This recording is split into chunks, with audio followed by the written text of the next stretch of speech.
If you're going to go full force into AI blogging this year, please do not use ChatGPT to generate your blogs. In fact, I wouldn't even use it for SEO data and research. And here's why. Let's get into it.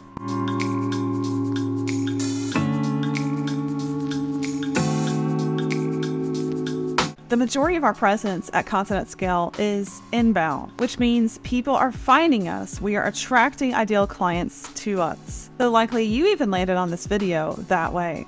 And that is typically a marketer's goal whenever they're creating a blogging campaign. Using AI to blog can dramatically speed up your process. We're talking hours upon hours of content production time saved. And of course, the cost. It can save and cut back 2/3 the cost in content production, which is just the average, if not low end, that we're seeing with Content at Scale clients. Because using our subscriptions, you can get content for as low as a penny per word or less. Compare that to the going rate of a lot of SEO content writers and copywriters, and you're saving dramatic bucks in the long run. But if you're using AI for blogging, there are some things you need to be aware of, specifically when it comes to ChatGPT. So first of all, SEO strategy and research. Here's why I would never recommend relying on ChatGPT's insights for your keywords. First of all, whenever you ask ChatGPT a prompt, the content it gives you in return for that prompt isn't relevant to today. Unlike Content at Scale, which actually crawls the top of Google the minute you hit add new content.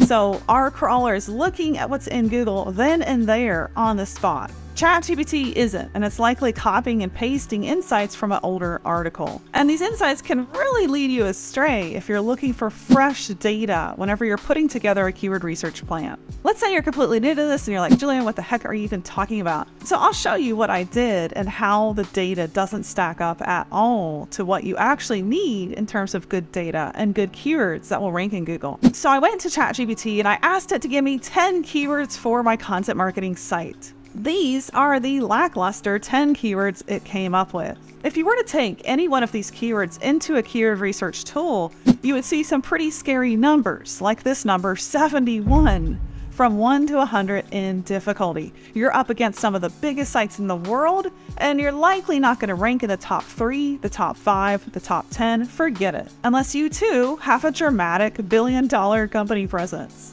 Contrast this with the keyword I found after doing some human brainstorming on my own about what my clients and customers might want whenever they're visiting my content marketing site. So sometimes I get asked, well, what's the feature of this, Julia? What's the feature of blogging look like? So that keyword is 13 from 1 to 100 on the difficulty score. And the first website actually ranking has a DA below 10. Your domain authority might be higher than that. That is opportunity, but you're not going to get that with ChatGPT and the insights it'll give you on keyword ideas. So the human process, whenever it comes to research and strategy, I would argue just became even more important, just became even more valuable. So if you sell this as a service, hello, cha-ching, that's worth more money right now because of all the fluff insights that tools like ChatGPT are giving SEO marketers. And by the way, here's what it looks like whenever I put that keyword into our own AI writer at Content at Scale. Look at this beautiful 1,200 word blog that came to life that I could optimize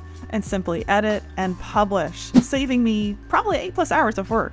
Research, structure, the SEO skill itself, all of those things are removed with this incredible tool. You can learn more about it and get started testing it for yourself at contentatscale.ai. So if you're going to use AI for blogging, first of all, please be careful where you get your insights from and make sure that's a human-led process. Do not rely on the AI writers, especially ChatGPT and any other writer that's just layered on top of ChatGPT's API. Don't rely on that for your keyword insights. You will be led astray. As I mentioned earlier, Content at Scale is the only tool out there that crawls Google on the spot the minute you hit add new content. That's pretty special. Those kinds of insights can take me and my writer just 20 minutes in and of themselves to look at the top of Google and get insights for the blog that we are writing. This is now removed. You don't even have to do it. Content at Scale does it for you. What? It's kind of crazy. So let's say you did your keyword research. You didn't skimp, you didn't copy and paste from ChatGPT. You actually did real keyword research. Good for you. So what do you do once you have that keyword, once you have a piece of content generated by the tool? Follow this easy 5-step process. to make sure you publish amazing content each and every time. Step number 1, you want to cut the fluff. Cut all the unnecessary words, break up the paragraphs, and make your content read well. Optimize it as you go and add the keywords so that you have a strong piece of content ready to rank. And of course, if you're using content at scale, all you have to do is look to the right and you're going to see what keywords to optimize your content with. It's all right there. And then you want to fact check. Make sure you're reading the facts that are cited in the article. Make sure you're double checking those so that you as a publisher and a marketer don't get in any trouble whenever you're publishing this piece of content. Third, add personal story, add personal touch. If you have a certain style you use whenever you write, or if this is your client and they have a certain style, maybe there's an anecdote or two you can weave in, or a customer's testimonial, case study, success story, a founder's story. Things like that will really help set your content apart, even if you've used AI to generate 90% of it. Number 4, you want to add CTAs and links. You want to make sure that all of your content has links to the appropriate resources. What's your goal for this piece of content? What do you want people to do? Do you want them to subscribe, download something, book a call? Make sure that's in the blog at the right place. And then lastly, remember, pictures say 1,000 words. So fill your blog with visuals, get screenshots. You can even put together original images to reflect the research you've done or the work you've put in, or maybe you even came up with a framework and a model, put that into an image. The more original the images in your blog, the more it stands out.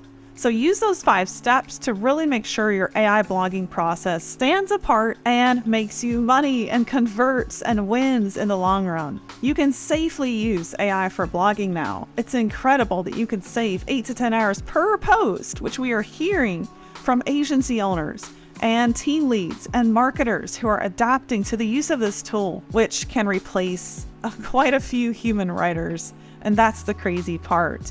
But the human will always be needed, especially if you think about the 5-step process that comes after the tool writes the baseline of your content. We can now get more strategic, spend more time on things like keyword research, data analytics, listening to our customers, creating even better products, and spend less time in the grunt work of blogging because we have AI now, and it can write those blogs for us.